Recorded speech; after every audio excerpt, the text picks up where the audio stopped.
Hello student, कैसे हैं आप सभी। आई होप आप लोग बढ़िया होंगे। आप भी 2024 बोर्ड एग्ज़ाम देना चाहते हैं तो आपके लिए most important model paper Hindi का लेकर आए जो यूपी बोर्ड द्वारा जारी किया गया और आपके इसी पैटर्न पर आधारित ही बोर्ड परीक्षा में प्रश्न आएंगे। आप लोग देख सकते हैं हिंदी में क्या क्या आएगा, आपके लिए बहुत ही मोस्ट इम्पोर्टेंट है। तो आप लोग अपना देख सकते हैं समय जो हमारा रहता है 3 घंटा 15 मिनट रहेगा और पूर्णांक 70 नंबर का रहेगा। आप लोग ये निर्देशांक पढ़ लेना। मैं सीधा बहुविकल्पी क्वेश्चन कराता हूँ, आप लोग देख लेना। 20 नंबर के आपके बहुविकल्पी क्वेश्चन रहेंगे, हर एक क्वेश्चन 1 नंबर का आएगा। तो आप लोग, मैंने हिंदी की बहुत अच्छे से तैयारी करा रखी है। आप लोग मुझे कमेंट करना आप लोग इसमें से कितने क्वेश्चन आते हैं। जिस स्टूडेंट को पूरे क्वेश्चन आते हैं तो वो जरूर उसके 20 में से 20 नंबर आएंगे, क्योंकि बोर्ड एग्जाम में यही पूछा जाएगा।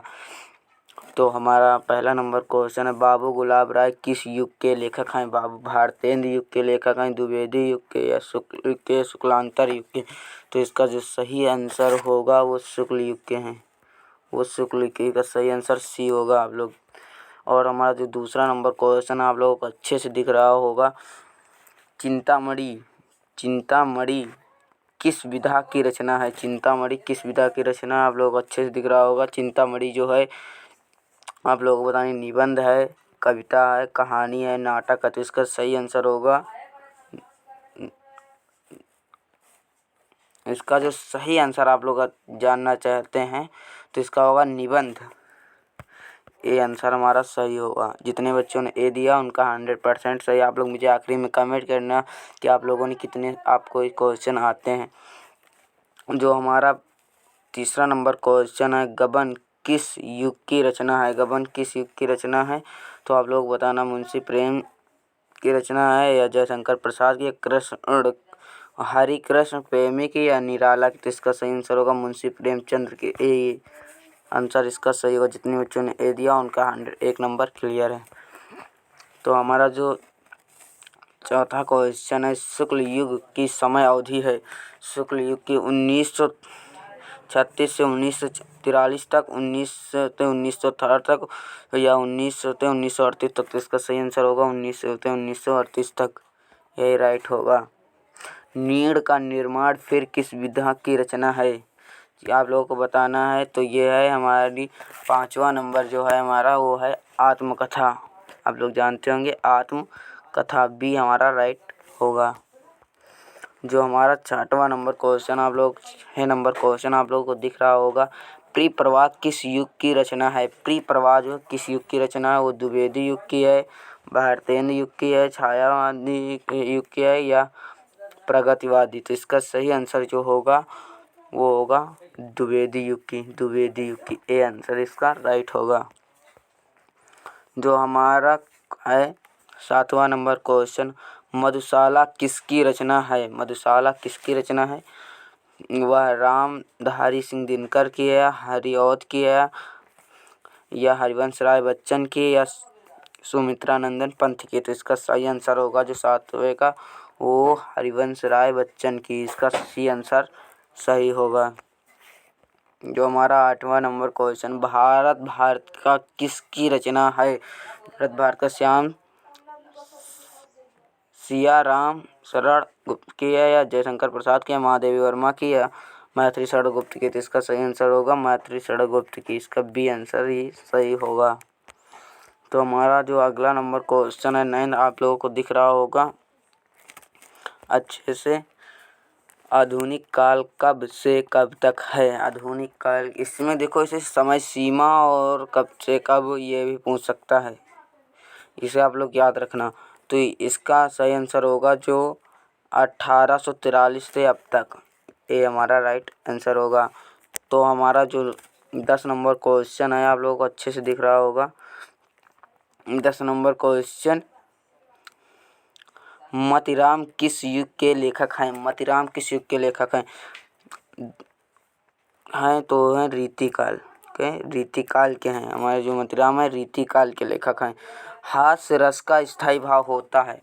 हास्य रस का जो स्थायी भाव क्या होता है, शोक होता है रीति होता है या निर्देशांक होता है या हास्य होता है, तो इसका सही आंसर होगा हास्य होता है। सी इसका राइट आंसर होगा। जो हमारा 12 नंबर क्वेश्चन है और आप लोगों को अलंकार पहचानना है, तो आप लोग इसमें बताइए कौन सा अलंकार है। सोहर ओठे पीठ पर श्याम सलोने गात मनोह नील मणि सोहर पर प्रकाश, तो इसका सही आंसर होगा जो होगा उत्प्रेक्षा अलंकार। उत्प्रेक्षा अलंकार बी हमारा राइट होगा।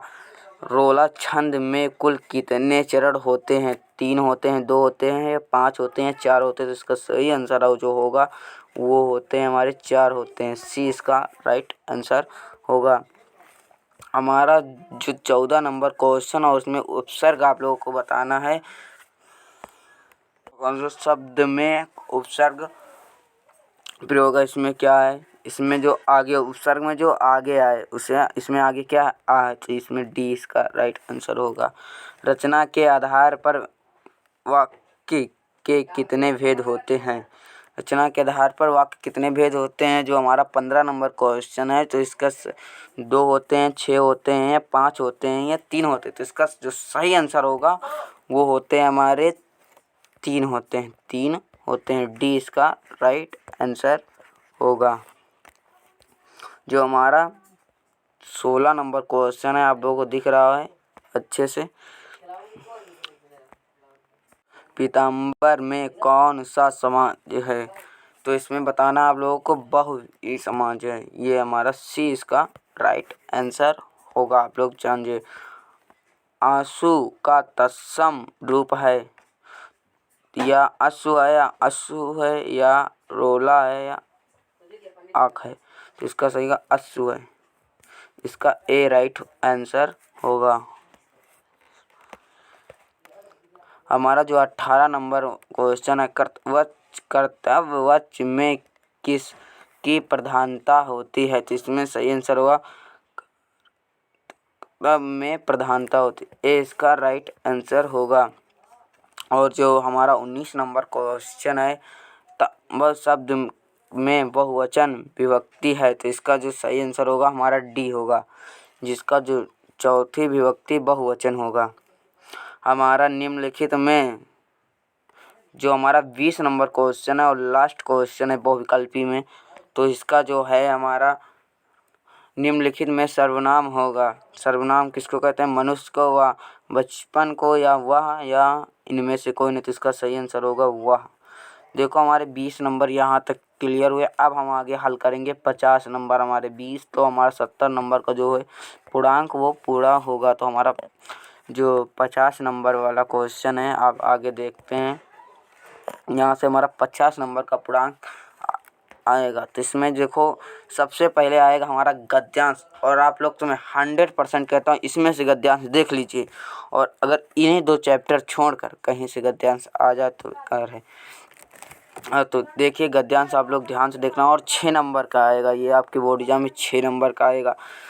यह कोई बात नहीं है कि एक वक्त और सूचित के लोगों में ही मित्रता हो सकती है, समाज में विभिन्न। ये देखो किस चैप्टर से लिया गया, इसमें से आप लोग खासियत में बताता हूँ। इसमें आप देखिए मित्रता आ गया, यहाँ पर मित्र आ गया, समाज आ गया। आप लोग ऐसे शब्द को ध्यान दें। मैंने एक ट्रिक बनाई थी इस पर और बताया था कि आप लोग समाज को गद्यांश को कैसे पहचानेंगे। आप मेरी प्लेलिस्ट में चले जाए, अगर आप लोगों ने वो वीडियो नहीं देखा तो वहाँ से आप लोग देख लीजिएगा और समझ लीजिएगा कैसे हम लोग इसे पहचान सकते हैं। तो इससे आप लोग याद रखना। और इसके नीचे 3 क्वेश्चन पूछे जाएंगे, आप लोग ध्यान देना। पहला क्वेश्चन होगा उपयुक्त गद्यांश का संदर्भ लिखिए। दूसरा होगा या रेखांकित अंश की व्याख्या कीजिए। तीसरा है लेखक के अनुसार समाज में विभिन्नता देखकर लोग एक दूसरे की ओर क्यों आकर्षित होते हैं। इस क्वेश्चन का आप लोग जवाब देना और इसी में से आप लोग को ढूंढ कर देना। आप लोग कहीं और नहीं जाना, इसी में से आप लोगों को ढूंढ कर देना 3 क्वेश्चन का जवाब। अगर आप लोग संदर्भ लिख लेना और रेखांश इसकी व्याख्या कर देना, जिसकी व्याख्या इस रेखांकित जिसके नीचे लाइन खींची, यहाँ तक आप लोग को यहाँ से यहाँ तक की व्याख्या करनी है। तो हमारा जो दूसरा, अगर आपको वो नहीं आता तो ये आता हो। ये दोनों देखो, एक तुम्हारे चैप्टर में एक आचार्य रामचंद्र शुक्ल का है जो है वो मित्रता है, और एक जयशंकर प्रसाद का है वो मित्रता। इन दोनों चैप्टर छोड़कर आप लोग कहीं से नहीं आगे। अगर आप इन दोनों को तैयार करते हैं तो ज़रूर से ज़रूर एक फंसेगा आपकी। ये बहुत मोस्ट हे भगवान, तब के लिए विपद के लिए इतना आयोजन, परम पिता इच्छा के विरुद्ध। आप लोग ये देख सकते हैं, भगवान तब के लिए विपद के लिए, ये बहुत मोस्ट इम्पोर्टेंट है। ये ममता चैप्टर से लिया गया है आप लोग। और इसके लेखक जो हैं जयशंकर प्रसाद जी हैं। तो इसे आप लोग, इसके नीचे 3 क्वेश्चन आप लोग देख लेना और इसको भी आप लोग तैयार कर लेना। और हमारा उपयुक्त गद्यांश का संदर्भ लिखिए और हमारे गद्यांश की रेखांश की व्याख्या कीजिए, और ममता द्वारा किस कार्य को ईश्वर के विरुद्ध बताया गया, इसका हम लोगों को बताना है। तो हमारा जो दूसरा है, जो पद्यांश आता है, चरण कमल बंदो हराई जाकी कृपा अंक गिर जा ले। तो ये भी आपकी, ये जो पद चैप्टर से लिया गया, किससे लिया गया? पद से लिया गया, और इसके लेखक सूरदास जी हैं। इसमें से आपको कहीं सूरदास जी, ये देखो मिले गोस्वामी, सूरदास जी का है और पद चैप्टर से लिया गया। और इसके नीचे भी 3, क्योंकि इसमें अलंकार बताना, देखो अलंकार इस पंथ में है, अलंकार इस पंथ में, इसमें रूपक अलंकार है। कौन? रूपक अलंकार है। तो हमारा सुंदर, ये भी आपके लिए बहुत मुश्किल से देख लेना। और ये वाराणसी चैप्टर से लिया गया, आप लोग ना जान लेना, ये वाराणसी चैप्टर से लिया गया। और आप लोग ये मैंने बताया, और आप लोग ये देख लीजिए, काफ़ी सुंदर। और आप लोग जीवन परिचय पर थोड़ा जूम कर लो, आप लोगों को अच्छे से दिख जाए। जीवन परिचय 5 नंबर का आपके बोर्ड एग्जाम में आएगा। और किस किस का याद कर लेना, आप लोगों को मैंने बताया था 5 जीवन परिचय, तो 5 जीवन परिचय आप लोगों को याद करना है। इसमें से जयशंकर प्रसाद और आचार्य रामचंद्र शुक्ल और डॉक्टर राजेंद्र प्रसाद का आप लोग याद कर लेना। और गोस्वामी तुलसीदास, सुमित्रानंदन पंत और सूरदास को याद कर लेना। और इसमें से, और हमारा इनका उत्तर देना रहता है जो संस्कृत में, इससे 2 नंबर का आते हैं। और इसमें निबंध जो हमारा 7 नंबर का आएगा, इस वक्त आप लोगों को मैंने निबंध बताया था पर्यावरण के बारे में, और इस निबंध आप लोग तैयार कर लेना, 7 नंबर का आएगा। और इसमें पत्र लेखन, ये आप लोगों को 4 नंबर का आएगा। तो आपको वीडियो कैसा लगा? वीडियो अच्छा लगा तो वीडियो को एक लाइक कर देना, और चाहे अपने चैनल को सब्सक्राइब कर देना। मिलते हैं नेक्स्ट वीडियो में, तब तक के लिए